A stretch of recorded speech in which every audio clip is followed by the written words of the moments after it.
Hey, fellow ZBrushers. Hope you guys are doing well. Got to do a quick promotion here. I know, usually not so cool, but we have some exciting new things that we want to tell you about, something specifically called ZBrush Live. So on February 6th, we're going to be launching our new interactive streaming portal, or ZBrush Live, which will be the new home for daily broadcasts of ZBrush-related content via our Twitch channel, and of course the ZBrush podcast, and a ton more, including information on the launch of our new regularly scheduled Twitch streamers. So if you're not familiar with the Twitch community, basically there's people on there playing games, there's all kinds of things, but there's also an art community, and there's tons of people on there that are sharing their ZBrush workflows, and they're basically just logging on and sculpting in ZBrush, all different kinds of styles and things that they're focusing on. But it's a great way to not only connect with an artist, but also, get answers to questions that you would never really have access to. So these Twitch streamers are artists that our staff have handpicked out to schedule regular stream activity, and these will be live broadcasts showcasing all of these artists and industry professionals from around the world, presenting content related to all kinds of industries, ranging from character design, product design, 3D printing, game dev, and a ton more. But really, this is an invaluable resource, and it's free, and it's something that you can access at any time. We'll have a schedule, so you'll be able to find all of those things also at ZBrushLive.com. And of course, this Twitch channel will also include more of our exclusive Z plays. So if you're familiar or have been following, these are basically live gaming sessions featuring artists from top gaming studios, sharing assets from the game, being played, providing commentary, behind the scenes insight, and really getting a chance to know the artists and the people that are making all these games that we love and play. So if you haven't seen or heard of our Z plays, you can find earlier episodes which we featured artists from hit titles like Fallout 4, Doom, Final Fantasy 15, and you can find those either on our Pixelogic YouTube channel, or you can find us on twitch.tv/Pixelogic, where you can see the replays of those. YouTube probably most accessible for everyone, but you can find them in both locations. And in a nutshell, listeners can also find event recaps, special announcements from the Pixelogic staff from time to time.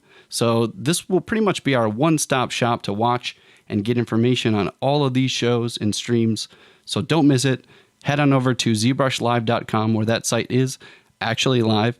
But all of this content is going to be going on February 6th. So you can go to ZBrushLive.com. You can either click on the Get Notified link, where you'll be able to input your email address, sign up for updates, and all that good stuff. So that'll just be information on all of these streams and what's to come.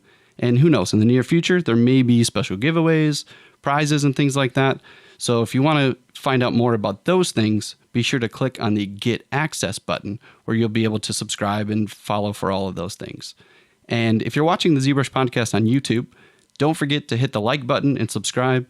Now, this isn't just to fuel our egos, although it does feel nice when we know people like it. But the more likes and subscribers we have, the more that we know we're doing something that you guys like, and also gives us larger access to more spaces and studios with our partner at YouTube, where we're going to be hosting all of these podcasts. So be sure to like and hit the subscribe button if you like what we're doing. You can also click the link in the description of this podcast. That's right, there's actual information in the description box. So if you click this open, you can find out more details and a direct link for ZBrushLive.com if you really don't feel like typing that into the search query. But that's about it for the promo, so check all these things out, and we're very excited to give you guys a larger format and have a one-stop shop, or one place really where you don't have to go to multiple sites. Everything will be there, and you'll be able to follow it very easily. Okay, so now that we got that out of the way, this is podcast number 4. This one's a really special one for us. For me particularly, this was a really special one because these 3 guys that we're talking with from Industrial Light and Magic are pretty much the rock stars of our industry. And I think all of us at some point did want to work for ILM, or still do. And these guys are so awesome, and were so generous to sit with us and do a podcast live on stage at the Noman Green Screen Hangar here in Los Angeles.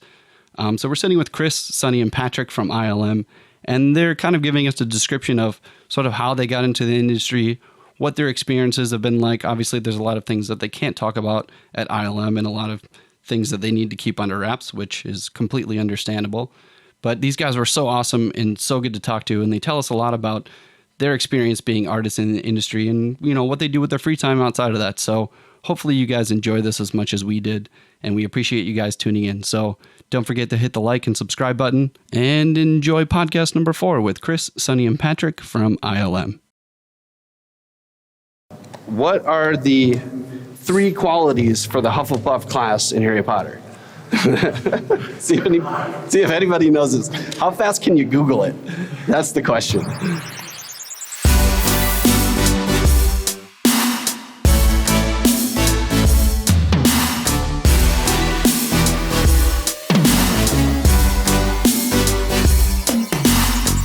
Nice to meet you. Yeah, and Patrick, I haven't met you. Good to meet you. Good to meet you, man. Actually, Pixelogic. Pixelogic. Yeah. I'm just the I'm the candy cart guy. I just walk around and ask people if they want soda or candy in the office. I'm just curious enough so they let me ask you guys questions after getting badgered by all these guys. But yeah, we have you guys heard of the ZBrush podcast? This is actually the first ZBrush podcast that's live after our presentation. So oh really? And it's you guys, so I don't think we could have had a better setup. There you go. Yeah. But yeah, for the podcast listeners, you guys just gave a presentation on your sort of process with ZBrush in Warcraft: The Beginning, which was amazing. And some of the the preliminary image, I remember seeing the preliminary image for that was a Duratan. That was like one of the first images released online. It was completely insane. I was floored. The movie was incredible, but as far as this podcast goes, we want to get to know you guys, the artists, more, and kind of, learn more about your background. And because there's a lot of stuff you guys can't talk about, of course, working for ILM, everything's very hush-hush. Yeah, and, NDAs, yes. NDAs for sure. You got to dance around topics. So, as far as, I'd like to get to know more about how you guys got started and where you guys grew up and where you're from. So I guess, Sunny, we can start with you. Okay. So I was a model maker since I was 5th grade, 4th grade, making those miniature model, and a lot of young kids, they building those kids model, right? Building the military. That's how I started. And I like those military stuff. And if I build, what you should do next? Then I say, okay, I should take in photos to make a record of it. Then I start self-taught my photography skill. And then I, supercompose them into the background and using depth of field, using all kinds of different skill, making them look real. That's possible my first special effect kind of project when I was 6th grade. This was in 6th grade? Yep. Wow. And then after that, so heavy on the school workload, back home, Taiwan, Taipei, and a lot of work. I have to give up all this. So study until I think high school. So I still actually traditional as a Chinese ink painter and sketching and also the calligraphy and also watercolor and every kind of doing traditional. All kinds of things, really. And this was while I was in the high school and the middle school. Yeah. Mm-hmm. And as far as the visual effects animation industry as a whole, that really wasn't a thing. Was there anything out there at the time? Most of the effects were probably practical at this time? Or Yes. Okay. And definitely, the Star Wars movie and indie movie and also the 007 movie, that's the must-see every year. Yeah. I was at the age. Sorry, I'm too old now. And but I never dreamed that I could work in this kind of business. I just regular, kids, and then family pressure, and then grow up and then get into a very good engineer school. So my first degree actually is EE. Oh wow. EE is an electronic engineer, and after that, almost like Kris, he's on the banking business for a while, and then I just don't know what I want, and I become teacher, teach people like math and the physics. And after 1 year, I save enough money, so I think I should do it all over. So I study in Australia, Brisbane, Queensland College of Art, and start as a photographer. Okay. Because I have the foundation photography, so right. I go shooting all the time. I have all the drawing things, so I think possible that's a very nature way to go. And also, for me to study for the textbook, it take me like a week study, but I don't have any progress. But when I do art, I can stay there for 8 hours, 10 hours, and I forgot time. Yeah, sure. It's a gift and a curse. It's a good thing and it's a bad thing because you can spend an entire day just hunched over in your computer, and Yes. then you don't even I'll leave work and the sun's down. The sun's down when I get in. The sun's down when I leave. Right. And it's great, but it's it can be very challenging as No well. computer at that time in Australia, still not. Wow. Everything in dark room, you make your own paper. Sometimes you put the chemical together, make paper, projecting all the traditional film things. I was familiar. Oh, what about depth field? What about exposure? What about different zone? Dimension, all the things. I think from photography helped me a lot to oversee the film in different perspective. Right. And then eventually you made your way to ILM after this, I imagine. Was there a push? Australia, no. Actually, Australia, I still is a photography major. Then I transferred to Academy of Art in San Francisco as a photography. After that, I took, start to doing some computer work like Photoshop, like Form Z, like other kind of Strata, Light Wave, Alias, those kind of beginning CG class. And then gradually I get involved so much, and I stand in the lab almost 12 hours to 14 hours per day. And then I decided to make a major on the graduate school as a computer graphic. Interesting. I mean, the reason I ask is because we're at the Noman School of Visual Effects with some of the most talented students, up and coming artists that will eventually be in this industry. These guys have incredible work, but you guys have a story. I think there's a unique story for everybody. Yes. Everybody has for me, I kind of grew up in an area where animation was just getting started. Pixar had just released Toy Story, and I had more of a direct push. But for me as a kid, there was always a thing that pushed me towards 3D modeling and sculpting. Whatever it was I would try and figure out how to turn a skateboard into a luge board with PVC pipe and wood, and it was just a hands-on aspect of myself that when I saw 3D graphics and modeling, it was that's what I'm going to do. And at the time, I spent a lot of time drawing, but and for you, it was photography and basically going through that process, and then eventually that became a viable job. Pretty much almost start something doesn't exist. Yeah. Photoshop is that possible at that time is 2.3 or something. Yeah. I graduated in 1995. So I started Academy at 1990. So at that time, not a lot of CG, and the computer not allowed to do it. That Academy actually is one of the school, they providing a lot of SGI. Okay. So that's how I started. So then that sort of introduced you to it, and then it was really being in there early enough, it's anytime you're in the early stages, you're a pioneer, and it wasn't even really as cool of a profession. You really had to have a passion for it before it was a legitimate career. Kris, I know your story. I actually want to talk about that because I've heard it before, but before I'll finish with that. But Patrick, I don't know much about you, but I know that you used to work for Ubisoft. Yeah. You worked in video games for a while. Yep. Well, I started at Ubisoft.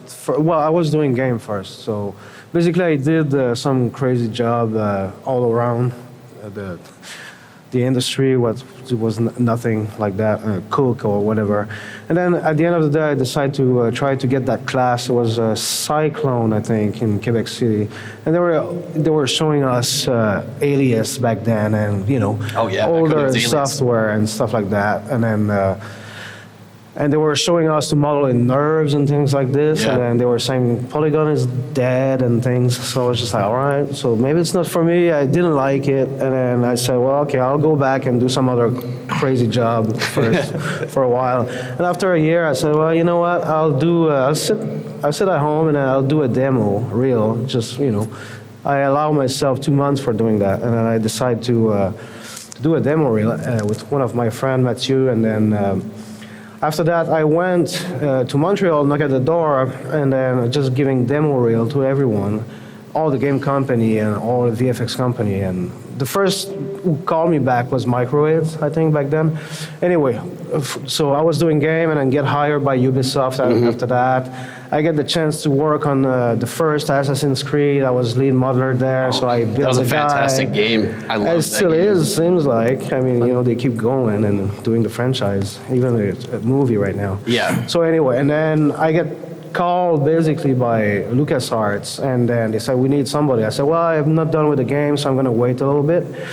And after a year, they said, well, your game is almost done, so you want to join us? And I said, you know what, let's do that. But I couldn't speak in English when I came here. I'm still not that Where are you from originally? I'm French-Canadian from Quebec French-Canadian. City. Yeah. What part? From Montreal? Quebec City, which is close Just to Montreal. outside. Yeah, 2 hours and a half or something. Okay. And then, so I came here as a LucasArts, and I said, well, you know what, I'm a little bit done with that, so I want to do VFX. I always wanted to do that because, of course, like everyone, when I saw Return of the Jedi when I was younger, I said to my dad, I want to do that. He said, yeah, kids, just sit down and watch it. I said, all right. And then, anyway, so I came here at LucasArts, and that was the same facility on the same campus, those two companies, you know, it was Lucasfilm. And then I started having friends like Kris or Gio or, you know, other guy there. And then I said, you know, there's maybe an opening soon, you know. I left my finger up and I So said, it was through your connections with Kris and the other guys that kind of started talking a little bit, but not, you know, it was more through ZBrush and beta testing at first, I guess. More online, you know, between us. And then Gio was one of the guy at ILM back then. And it was, you know, we kind of became good friends together. So, and then, anyway, so I finally get an interview to ILM, and I'm there since then. So it's about 8 years of interesting. Well, amazing what was thing. it? What was it when you went from Quebec City? Yeah.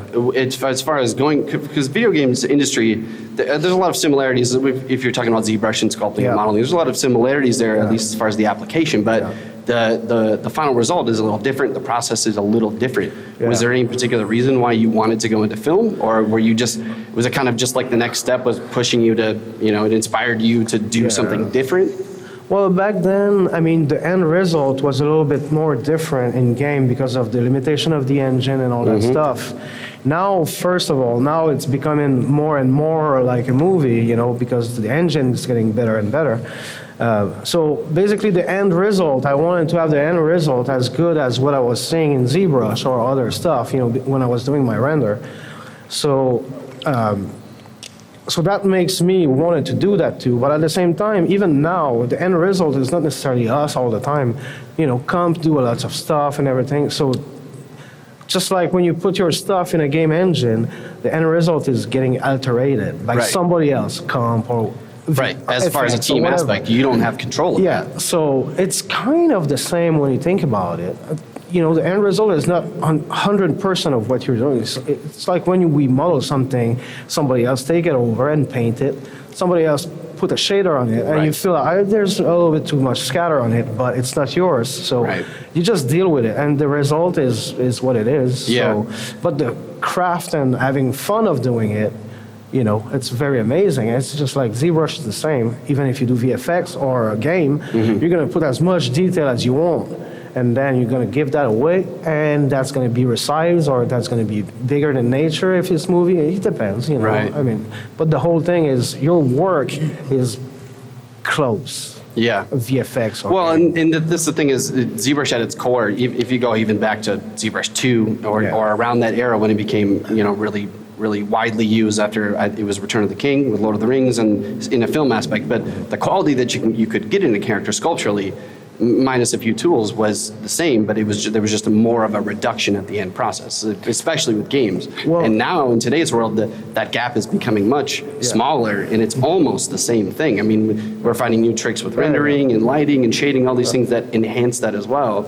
So it's a really amazing time, and just looking at your guys', I mean, the credit list is way too long to even ramble off, but you guys are a part of some of the most amazing movies that inspire all of us, you know, that push us to want to go into those things. Like you guys are talking about Return of the Jedi was a movie that inspired you, and for me it was Star Wars as well. And then, you know, Pixar comes out with Toy Story, and you actually see what can be achieved, and it's like, oh, I can actually do this, and it makes it easier for us to, you know, jump into that new bubble. But it's interesting, as far as like video game characters too. I mean, working at Ubisoft, I would imagine you're working on a ton of, I don't want to say only military, but there's a lot of like action, male lead, clothing, drapery, very similar styles of modeling. But back then it was a little bit different though. They were having more monster with Prince of Persia and stuff like that. Prince of Persia. And some project that never get entirely done. Sometimes they have a pet project they try for a few months. Yeah. You know, so you work on that, and then you get canned because they don't believe in it. So there's more than just those things, but yeah. Yeah. And on top of it, I need to mention that I was doing some cinematics for Game 2 before, so it's closer to VFX. That's too, much closer. You know? So, well, because you're rendering it, it's Exactly. pre-render. If it's pre-render, you can just go nuts. Yeah. But if it's in real time, that's the difference. But yeah, so That's very interesting. Well, I mean, Kris, you again, I've heard your story, but you're from Brazil originally. Yes. And well, it's become like this legend. Like we love these stories of like the people that were doing something completely different. They're Yeah. like, oh, I'm just gonna screw it. I'm gonna do something else Yeah, now, yeah. which is it's a pretty risky thing to do. But you were a lawyer at some point, right? No. No. Or what was it? What were your business? I was a male model. No. Which catalog? I I work in subscribe. the bank. You know, it's like for 16 years of my life. It started when I was Banking. 15 years old. Yep. Yeah. And I mean, like it's a funny thing because things don't come out of nowhere, right? Like the passion for art I had since I was very young. So the thing is, like I was introduced to art in general by my father indirectly because he passed away before I was born. Like 2 months before I was born, he passed away. So we got this awesome bookshelf that my grandmother sent to us. It came from Rio, and we live in the south of the country, so she has to pay for the freight and all this stuff. So we got that, and then it was filled with those awesome art books and medicine stuff. You know, it's like it's like surgeries and things like that. I was fascinated with that Yeah. stuff. And there's this awesome collection of classical music, like all in LPs. And I got like fascinated with that stuff because I only heard good stories and great stories about the guy who I never met. And then all of a sudden I had all his stuff right there, right? Yeah. So the way I connected to my father was basically like, I would spend like entire afternoons drawing and from those books and listen to the music, right? And my friends would be like playing soccer and doing other fun stuff. But that was my fun spot right there. Yeah. And so I was kind of like, I became a little bit of a prodigy at drawing when I was a kid. I got my first like scholarship at the age of 10 or 11. So my mom, it was a private school. Basically, like she didn't have a ton of money, but very simple life we had. But she had this money that came from my father's pension because he was a banker. And so she used most of that money to put us in a good school. It was like good intention to put the private school. So it was expensive for her. So at that point, she started like paying just half of it because I was actually doing some work for school, drawings, like giant drawings and things like that. Yeah.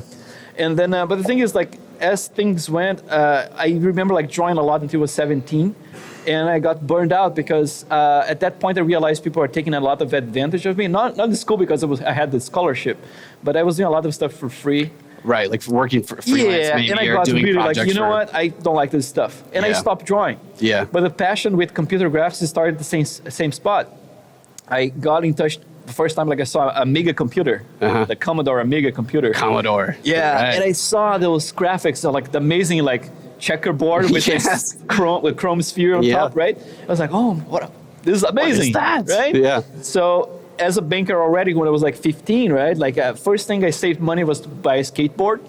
And I was skateboarding until I was 21, Oh, right? wow. But not with the same one, thank God. That was a bad one. I was like, I hope not. Yeah, It right? probably broke by then.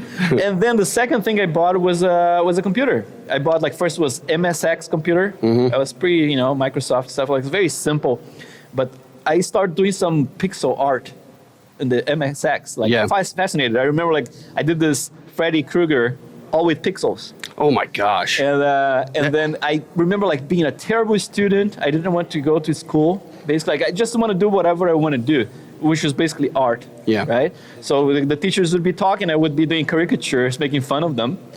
and then my teachers would ask me, I was like here's the theme. You guys gonna do something about this theme here as a homework. I was like, I want to do this other thing. Yeah. And then I would present to the art teacher, and she would say like, My drawing. first thing was, that's not good- what I asked, but it looks great. I was gonna say that's a good instructor. But A it good looks instructor great. would So recognize she would give it. me like, I'm not gonna give you a 10, but here's a 9. Yeah. See, that's a good teacher. That's a good teacher, 'cause So you're- it was you're very cool, applying yourself. But still. I really didn't want to be there, but it was funny because later on when I got to college, later in life, at the age of 27, I went because it was an option. At that time, I had worked in the bank for a long time already, like 12 years, right? So I had my own apartment, I had my car, I had, basically like I had my life established, right? Like, and the bank was important because although it's not the ideal work for an artist, Sure. It makes you make some money, it's like to support yourself with other endeavors, right? Right. And then at that point, like I want to go to art school. I want to, learn You made more that about decision that it was time to do it full time. So back to, it's like more drawings and everything else, right? And I was there for like 5 years, and I had the time of my life. Was amazing. And then at the same time, I was doing more and more computer graphics because I was lucky enough to go to a department in the bank that was the marketing department. And I helped to establish this little internal TV channel that they were making like instructional material for, to teach other bankers, it was like procedures, like very corporate stuff. Yeah. But I was doing like flying logos and some little characters and things like that, and helping them to build that up. Yeah. And going back a little bit, like for me to get to that department, what happened is that my mom passed away as well when she was 55. My father was 32 when he passed away. So like very, short 32. lives and stuff like that. Yeah. Wow. But when my mom passed away, it was kind of like, it was the saddest time of my life, but it was kind of like lifting something, that was holding me. And, as Sonny said, like, you never imagine you're going to leave those places. In my mind, I would be a banker forever. Right. My father was a banker. Right. So I was stuck into this little city in Brazil. And then when my mom passed away, it was kind of like this sign, it was like the sign that came kind of like, there was an email that went around our company that said, we're recruiting people to do illustrations for the bank, like to help people like with instructional material and stuff. And I was like doing like Lightwave back in the day and 3D Max, like in learning those things. Yeah. And I said, you know what? I'm going to send my little portfolio and see what happens. Instead of Photoshop, it was not even Photoshop yet. It was like all those photo styler. It's Oh, got like wow. no layers. It was like, Yeah. I was doing my stuff on that kind of software, I was like, and I sent some stuff and they approved it and they called me. So they kind of like picked me out of that place that was just this heavy thing, but my mom had passed away and all that stuff. Okay, here's a chance to have a different life, right? So I did a lot of that stuff and got back the passion for art, Right. in general, keeping the computer graphic going on the side.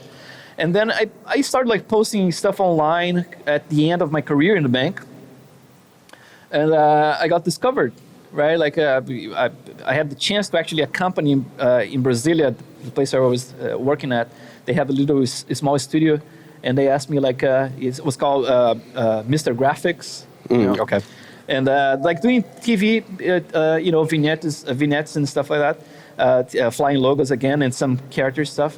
And then they told me, we're going to match your salary. They saw my little portfolio. Yeah. And they said, we're going to match your salary from the bank, which was pretty good. But you're going to work for us and let's make things happen. Like, cool. That was so it. that was my first chance, like out of the bank, my first job out of the bank. Yeah. Right? So from that point, I started posting my stuff online, and then I got discovered. I mean, it was kind of crazy because I posted in a Brazilian forum first, and my work wasn't very well accepted, right? People kind of bashed it in a way, and it was this forum in Brazil. And then I was like, man. What forum? A forum, yeah. And what is it? What was it called? Do you know? Yes, I know. I don't want to. It's just forum. I don't want to tell it. Brazil I don't want to forum. tell it. Yeah. I like the dude actually. It's just it's just like it was this very small group of people, almost like patting each other on the back. Yeah, well, You're great, and the outsiders are not very welcome, right? Right. And well, then I we've was kind like, of expanded on that Oh, yeah, still. yeah. We kind of, especially we're so fortunate being on the West Coast, it's kind of like that where we all kind of like support each other. Yes. Like have this community where, because most people either don't have the patience or the attention span to really, if they don't have the passion for it, they don't have that left brain, right brain, there's different things that drive us, but you need that, you need to have a want and a desire where we all fuel each other, where we support each other, we comment, we, give feedback and critique each other and help each other. So so back in the day when I noticed that, it was like, first I got very bummed because I was like, I'm doing this for a little while. I mean, I know it's not good because I'm learning. I'm just starting organic modeling and stuff like that. It was like in 2000, I think, something like that. but I don't think it's terrible because I can see the stuff that's being done. So what I'm gonna do, I'm gonna post at CG Talk. I discovered CG Talk. That's nowadays is like CG Society is not as big anymore. People, that's Art Station that's much bigger and things like that. But back in the day, CG Talk was the place. Yeah. It was like there was like 400,000 people registered in that website. And then I posted my work in there because my theory was like, if someone is gonna critique my work, I want the best out there to do that. Right. Because I want to know really, what I need to improve. Where it stands. And, Yeah, yeah, where it stands. exactly. Within hours, I got front page Wow. for the very same work. It was a short movie I was developing. So the same people that were bashing that one piece in same Brazil piece was posted in on CG Talk. It was, And then it was like within hours, it was like the next day, the thread had 32,000 views, right? And then job offers like from Europe, United States, it's like Blizzard was actually the first company to ever contact me. It's like they Wow. called me. And I didn't speak English. I had a hard time, it's like I had a translator with me. wow. Who was your translator? Oh, it was Just like your someone buddy? who worked with me, yeah. Yeah. And then she actually lived in the United States for 5 years, so she was Okay. pretty good. Yeah, and it was funny, I was like, so I got my first job was Automation Studios, and it was funny because I got the job thanks to an animation test I did for my short movie, and I had never animated, right? Like, just like very, and the director contacted me and he said like, I really like the timing and the humor and everything. And I said, I'm not an animator. I was like, well, we are doing this animation. I think you are an animator. So we want to hire you. So I came and I was an animator for about a year for the movie. There was a couple projects. You worked on Barnyard, was a And movie. then from there went Cafe Effects. Oh, right. And then it was Pan's Labyrinth and then Evan Almighty, some other little projects. Pan's Labyrinth. It's a Yeah. fantastic movie. I still And then when go I back was and watch that. Yeah, I love Pan's Labyrinth. It's amazing. It was a small project, like $50 million. Yeah. And basically, like, I think Cafe FX did it at a loss, actually, just to get the project, Just to and get get it more off. creature work. Well, I'm sure it paid out in the long run. No. No? I mean, they closed doors. So. Well, as far as like their own self, Yeah. respect is like they know that at least people Yeah. that worked on it, that you worked on a Yeah, great they film tried, and it yeah. was a good product. And then from there, I mean, like, I had this industry is very important to have good connections as well.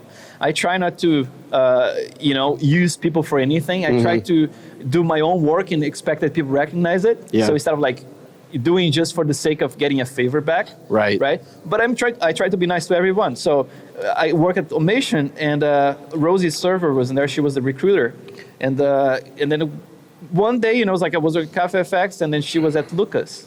And she said, I know this guy. He worked with me at the Automation Studios, and I think he's a good candidate for this project. So I was hired by Lucas Lucasfilm Animation, to do this project that was, was funny because I was hired to work on that project. It was a brand new feature movie, and then it was canned like 2 days before I started working. So basically, my visa was approved. Everything was done. Yeah. And then I got there. I was like, so what am I going to do now? I was like, well, we have Clone Wars. For the TV, right? TV show. The animated series. Yeah. Yeah. And I was like... Was this the Samurai Jack spinoff, or was this the 3D version? The 3D version. Okay, yeah. Both equally good. Just and I was different. like, yeah, it was great. I mean, like, little project. And I was just like, you guys are paying me a salary to work in VFX, and now you're asking me to work on TV. Are you going to keep the same salary? Sure. I was like, oh, that's great. All right. So that's easy money. Yeah. Because, I mean, like, those characters you can crank, it's like I was cranking a lot of those characters the time I was there, Yeah. It's like really, it was having a blast because they're fun, And then from there, they asked me, you want to work, you want to try an interview at ILM? I was like, sure. Yeah. Yeah, you nervous? right? Why not? Were you a little nervous? No. No, you're cool with it? Here's the thing, man. I think I'm weird like that because, He's like, I take everything very naturally.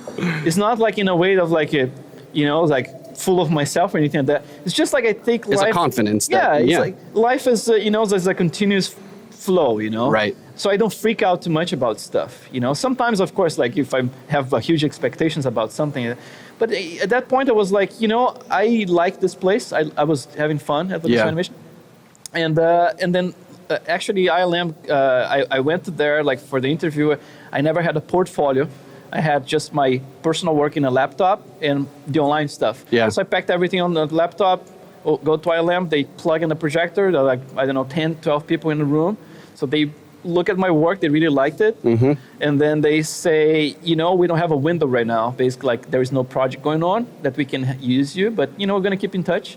And that's one thing that some artists don't understand. And I had a hard time at the very beginning when I tried another studio. is that the studios, they take their own time. Basically, like they are in charge. Yeah. Right? So sometimes they don't call you back, and then guys, you know. Right, and you take it personally, or you take it to the point where it puts you, you know, it makes you quit and you don't want to do it anymore. Put me out of my misery and just tell me I didn't get the job. Right? Yeah. But that's not the way it works. This industry, you know, it's like it takes time because there are different things happening, right? So they call me, I would say like maybe 2 months later, and they offered me a temporary position, and I said, you know what? This is a dream for me, you know, to work for you guys, but I don't think I can do it because my position here, I am a full, you know, time staff, and there's visa involved. If things don't work out, maybe I have to go back to Brazil. So it's risky for me personally. Right. There's more at stake for you, especially coming from another country. Is a lot of people don't realize that. Oh yeah. And I was going to say too, just as a side comment, but I spent some time in Rio and Sao Paulo, and the artist community there is so amazing. Specifically, just walking around the street art is the best in the world as far as the places that I've seen. People are passionate about art in general. And music. I found that I heard that in Sao Paulo they actually contract graffiti artists to do like I mean, like here we have, it's like a secret. You have to go into a dark alley and for the Olympics, right? Yeah, but then like there's giant, like almost like skyscrapers that have whole pieces on there that are legitimately allowed to be there. You know, nobody's upset when it's there. It's amazing to watch those interviews with rock bands, the giant ones. Yeah. For example, like Rush. Right. Yeah, when Rush went to Rio, you know, and you see those guys like blown away. Yeah. Because it's this passionate group of people, right? Like really vibrating with every single thing. Right. And they know every single song. And they, you know, it's like in the audience is like huge. It's like thousands and thousands of people. Like the biggest audience they ever had in their whole career. Yeah. Were in Brazil. That's amazing. And every single band I see, like when they go to Brazil, they're like, this is the biggest event we ever had. And like huge bands, you know, because people just like to, you know, the art involved. Like it can be music or art, street art. Anything, you know. Anything. They're very passionate people, and I find I've had ZBrush students that come from there that there's a real dedication. There's a real hard-working thing, and there's something. That I mean, it could be at the beach, right? Yeah. I mean, I was in Rio for Carnival, which was completely insane. Yes. But it's beautiful beaches and beautiful city, and honestly, it's one of the best places I've ever visited, and it was hard to leave. Yeah. You know, because the people are so great. But there's something you said earlier that I think is important, especially since we have some students and as well as other guests. But there is a consistency with everybody. Anybody I talk to there's a level. It's just, this is why I'm Hufflepuff, because there's a dedication and a passion and a loyalty aspect that comes into, you really love what you do no matter what, and you have to have the confidence and just there's like this thing taking in our brains for most of us, especially you guys pioneering at a time where it wasn't, some of these young people coming into the industry now, things have changed where it's more of a viable career option. And you were banking and you were doing photography and it seems like you just jumped right into it. But for the most part, like it's, you know, it is a gamble at some degree, but you have to be confident. Patrick is actually building musical instruments. Oh, that's what you were doing before? Yeah. Okay, see, that's perfect. Just a part of it. That goes back to my, like, you were building, you were using your hands, and I think that is the guitars and stuff. Yeah, that's the most direct connection I can find with the CG artist community. Is it is just a translation of the way that your mind works. If you didn't have ZBrush or you didn't have these things to make the stuff you want to make, you'd be doing it some other way, no matter what. And one thing is to get to a place, right? And the other thing is to stay in a place. And I think what makes the difference for you to stay in a place is your ability to solve problems. Because like I was talking about this yesterday, you know, it's like ZBrush, you have like so many ways of producing the same result, different ways, you know, it's like different ways to produce the same result. So if problems are daily, right? Like we get like challenged, you know, every single project is more complex than the previous one. And then they want to, you know, ask a question, for example, like how should we approach this? I mean, how are we going to approach this? And if you don't have that insight about like, you know, it's like, oh, I think there is a way I know that can work, you know? So that's how things normally work, you know? It's like people who are actually problem solvers and people who go after the information, you know? I think that is a very good point, because it does come down to, and this isn't tooting our own horn, but like in ZBrush, for example, when you're making things, there's many different ways that you can make something. And to a lot of new people getting into the industry, watching you guys give your presentation, you know, to me, if I'm putting myself like 10 years ago or 15 years ago and I was sitting there watching, you guys would look like sorcerers up here, like just making magic happen. But it all comes down to there is a momentum to everything. You don't just graduate and then you get that awesome ILM studio lead character job. There is a process, and through that process you learn the dedication and the hard work, and you learn how to judge yourself in a way that it isn't destructive. You know, because as artists we're self-conscious, and we have times where it's like you're just not motivated, you're not as excited, and you have to keep that going, because when you lose that, it holds you back. So it is about, you know, it's important to have that confidence, and like you're saying. So it's interesting, like it just like going into a new topic a little bit. You guys are working in ILM, which is, you're at the top of the visual effects industry as far as what's driving how everything works, and everything that we see that inspires us. But for me, it's like I go and watch movies. Yeah, I go watch movies. I listen to movie scores. Like Paul and I go to Amoeba and buy old movie scores on CD. So you know, we have this massive collection. Geeks. Yeah, we're total geeks, man. Like I always laugh because Paul, we've seen a lot of movies. Paul more than me, but you know, we've got everything from like Star Wars and Interstellar to like Scent of a Woman in like Out of Africa, like on these old 80s movies. But you know, like those are the things that we use. But for you guys are kind of directly involved with a lot of those things. So as far as like what you guys pull inspiration from that keeps you guys going with your artwork and keeps you excited to do what you do you guys like take a break from 3 if you're not working on a film or you're not working on something? Do you do something completely different? Totally different. Yeah? Yeah. What do you do? Well, I'm into building furniture for our house now. Oh, that's amazing. So like I'm trying to go hardcore, like routing, you know, like building like raised panels for cabinets, building cabinetry for our kitchen basically. Okay. And like a table for our kitchen as well. And on top of that, I'm a big fan of arcade games. So I have my arcade machine. You guys mentioned you're making an arcade box. I have an arcade machine at home with an emulator, but I decided to build a digital pinball. Oh, that's amazing. That is like the 46 inches LED TV for the play field, and then the back glass, the 32. Everything works with, I can provide you some images. Please do. So wait. This is a digital pinball? It's a digital pinball, full size. Okay. Full size, and full of like all the toys you can imagine, like the force feedback stuff. So we can actually, when you hit the flippers, you're gonna feel it. You have like RGB lights that actually emulate any color you can imagine, like physical stuff. That's amazing. How are you programming this? Like, how are you programming this?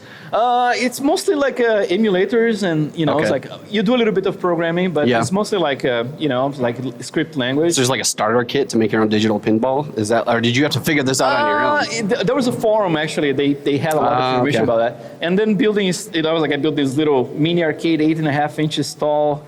With a Raspberry Pi inside, that's also emulator, so you have like 2,000 games in there. Raspberry Pi is amazing. So, you know, it's like I used to go home every night and do more CG. And then at some point you kind of like, okay, you realize I'm doing this for 9-10 hours a day at the studio, you know? Yeah. So your CG quota is basically fulfilled. Sure, absolutely. And then there's something that's very, you know, there's a lot of pleasure of producing something you're touching with your hands, right? Can be sculpted with clay, some people do that.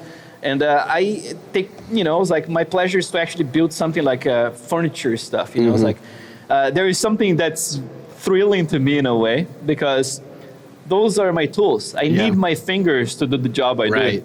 And I'm playing with the router and power tools that I can chop them that close to it. Are you doing like hacksaws? In seconds. So there's something about that kind of thrills me a little bit. You better get yourself like a steel glove or something that you can. I'm extra careful, but I know that, you know, it's a big one. But there is also something exciting about living dangerously a little bit. You know, it keeps you alive, keeps you young. You know. Sonny, what about you? Are you still doing photography or? Still do photography. I like to go to observe nature and also animal. Zoo is the place that I usually like to go a lot. You look at all those animals, give you all kind of the inspiration. I play game a little bit, online game, you know, little tank. Oh, okay. And I have 2 kids, so pretty much that's it. I like the computer in general because EE. I like building my own computer. Yeah. Set a configuration and then get the latest kind of, you know, motherboard, CPU, how to put them together. Yeah. So yeah. That's about it. You guys are pretty close to redwoods, and you got some pretty amazing outdoor life around you. I do a lot of backpacking and climbing, and I spent some time up outside of San Francisco. It's a good place for that. It is beautiful. Yeah. Patrick, what about you? You still making furniture? Or, I mean, musical instruments? I think for me it's by phases. If I have a spot, a shop and everything to do guitar again, I think I'll start doing guitar and musical instrument. But for now, I think what I'm liking right now, I'm trying to become a pilot for hang gliding. So I'm just going out and try to learn how to fly. I actually So did for some me, hang that's what gliding it in is right Rio, now. first time. Whoa. It was amazing. It's amazing learning how It to is. fly, It It's is. just really peaceful and stuff. So for now, I'm trying to go ahead with that. But, maybe in 2 months, it's going to be building a machine with Kris or something. Who You knows? guys collaborate. There's the These dangerous machines aspect. are amazing, by the way. It's just like, Really? play there, man. Do you have pictures of this game. online? I'm going to look this up. Oh yeah, I have it You should online. share that. I can send you a link you can Okay. post somewhere. And the pinball thing. Yes, sure. Everything. I know some of my coworkers would definitely be down for that. But, well, I guess that I'm most interested in what sort of drives the artist, especially a person, and for these young people getting into the industry, we are kind of seeing a transition, where tools like ZBrush are extremely versatile as far as you can use it in a professional aspect, but you can use it as a personal tool as well, just to make artwork. But we're all trying to find ways to just get those creative juices out, no matter what it is.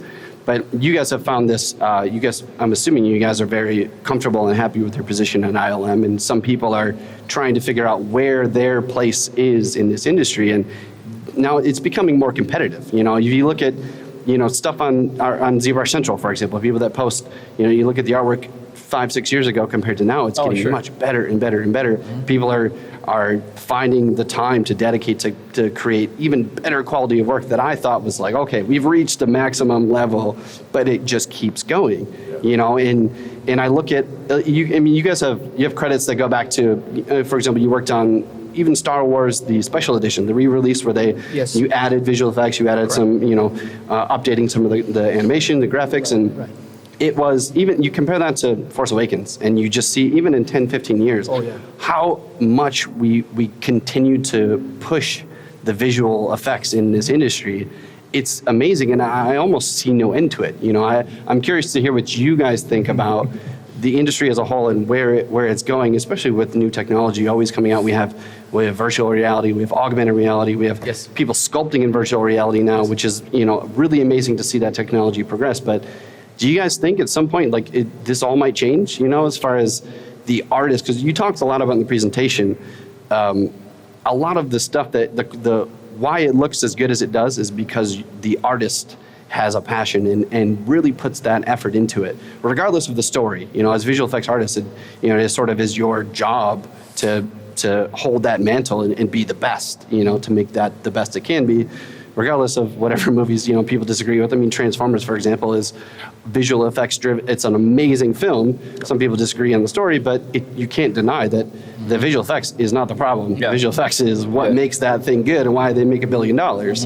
But do you guys see that changing at all? As far as, maybe we won't end up watching movies on our big screens at home or at a movie theater. Maybe it'll be a more expansive experience. Yeah, I think every time there's a change, right? Like for example, there's a new technology coming up, or there's a new visual language coming up. It's it takes time for people to realize the uses, for that and how to use that in the best way possible, right? So for example, I remember when ZBrush came up, I was one of those modelers actually, polygon tweaking, right? So moving polygons one by one and all that stuff.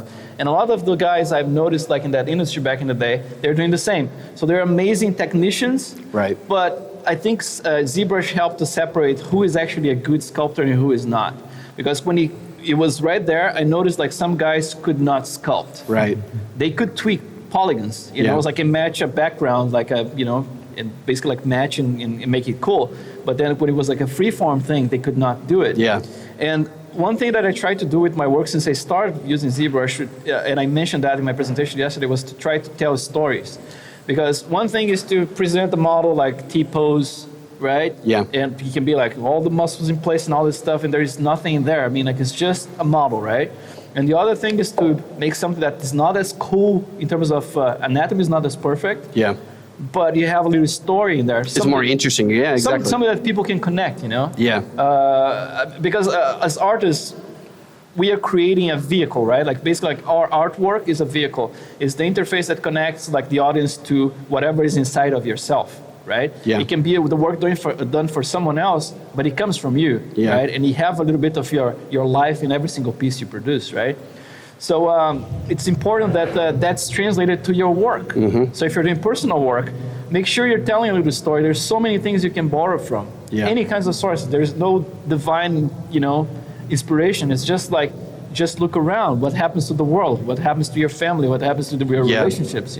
I think often what happens with a person that is, say some of these guys want to go into, they want to be lead character artists. A lot of people want to be character modelers. They love ZBrush and they want to just sculpt. That's all they want to do. But oftentimes, figuring out a real balance of where to apply your energy is really important. You can't just say, okay, I'm going to make the most realistic likeness of a character, and that's going to land me my cool job, and I'm going to be happy forever. It's really not about that. It's about telling a story, having a passion for what you're doing instead of just trying to mirror what exists. Because I think what you guys have done is you guys were doing this there was really no other reference for you when you guys are getting into 3D and visual effects. You're making it, and then all of us are sitting there watching it, and that makes us want to do it. But I think there is something to, no matter what time you're getting into the industry, what time you want to start sculpting in ZBrush or whatever, you need to do it for a reason. And there is a honesty about not trying to emulate someone else and really coming up with your own stuff, And I believe that's what studios look when they hire like Patrick and Sunny and myself, It's what differentiates you, It's like there are too Right. many talent out there, like so many. You mentioned like Pixelogic, right? Yeah. Like the forum and everything. It's basically like how it's something that person can bring to the table. Standing out. Yeah, it's Standing out, right. Because, like I said, it doesn't need to be necessarily the best technical thing out there. Right. But there is an honesty and there's a connection. It's like I believe when you put your heart and your soul into your work, it doesn't matter like you can fancy and put all kinds of other concepts on top of it. You can't cover up something. But you cannot cover up. Yeah. It's something that's so honest, and it comes from a person that actually connects to another person. It's Right. like it's that basically borrowing from the same source and Right. consciousness and all that stuff. Right. So. It's so true.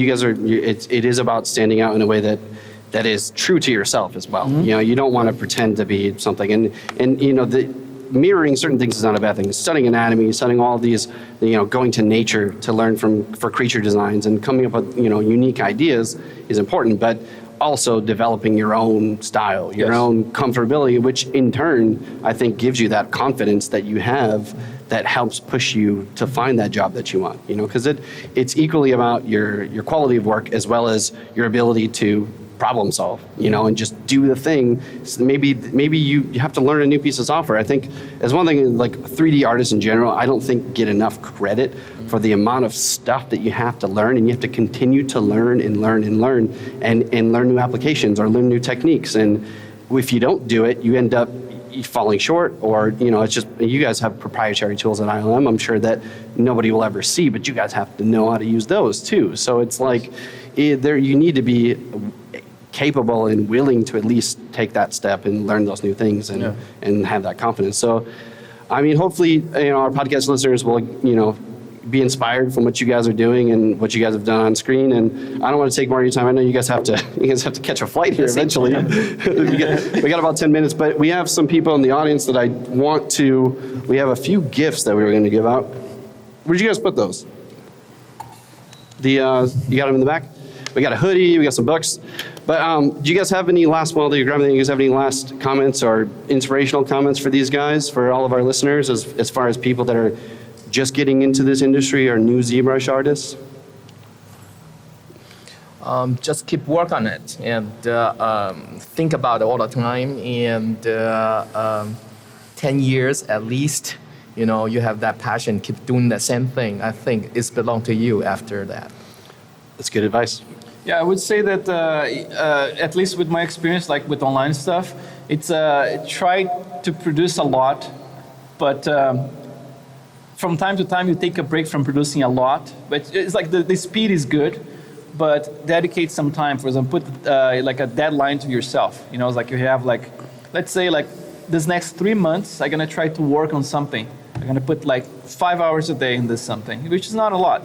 And in 3 months, I'm going to try to come up with the best model I can come with because people forget about, those lunch crunch models. Yeah. But they don't forget about memorable stuff. It's like stuff that you did for a challenge or stuff that has a nice story background. Right. So think through it, and I can take your time to produce something cool, and I think you have a good chance to have that model to stand out. I can get you an opportunity. That's good advice. I mean, like Kris said, make sure that your skills are always, up and running compared to everyone else, but just make sure that the industry is moving and then you have an eye on it. Like if jobs go in somewhere or the other place or game is more or VFX is more or something, if that goes somewhere else like London or something, keep an eye on it and maybe, think of maybe moving there to have some kind of, work, chance, sometime if you don't find anything here. Right. Just stay open that it's a worldwide industry, you know what I mean? So that's another important thing, I think. Yeah, I would say, but Keep an eye on it. From all three of you guys, I think one thing to take from it is you guys have covered the gamut of all kinds of different things that you've done. But eventually, I think subconsciously or consciously, we're all working towards that one thing that we do want to master or we want to have ownership of, just to say that this is what I do. But we all start off as generalists. We all take whatever you can get, whatever gets you going and whatever inspires you to do it, to get that foot in the door if you're leaving the banking industry or whatever. Yeah. It's as soon as you get that, you work towards those things. And I think that is important to consider. So, without keeping you guys any longer, I want to thank you guys for coming in, and you guys gave a great presentation. And people in the audience, give you guys a round of applause. We appreciate you guys. And we had 1 billion tickets in here, which I don't even think I would just like to say thank you to Nauman again. It's like Alex always great with us, and Pixelogic especially. I mean, like Jaime and Carridon here. There's some of the Carridon is here in the audience, a good friend. Some of the first people I ever met in this industry online, right? Like Jaime supported me since I started. So basically, I have a good amount of gratitude towards him. And then with Karen, I mean, he was a TD at Sony back in the day when I started. Yeah. It was like 2002. Doing some of my short movie stuff, and I posted something online, and he made a comment, it was like he really liked the work I did, and we connected. And then when I first got my first job in the United States, 2004, when I came, he was one of the first people, who actually, let's go to the beach, let's meet and stuff like that. So I had a great time. So many years later, like 12 years, they are here, so. Yeah, we should give it applause for the Pixelogic people too. We appreciate Nauman for letting us do this. And to ILM for allowing us. Yeah, we thanks ILM as well, I guess, for making the greatest movies on the planet. All right, guys, one more round of applause for these guys. Thanks for coming. We're going to sign off for this podcast. Thank you, guys. See you guys next time. Yeah, of course. Yeah, cheers, guys.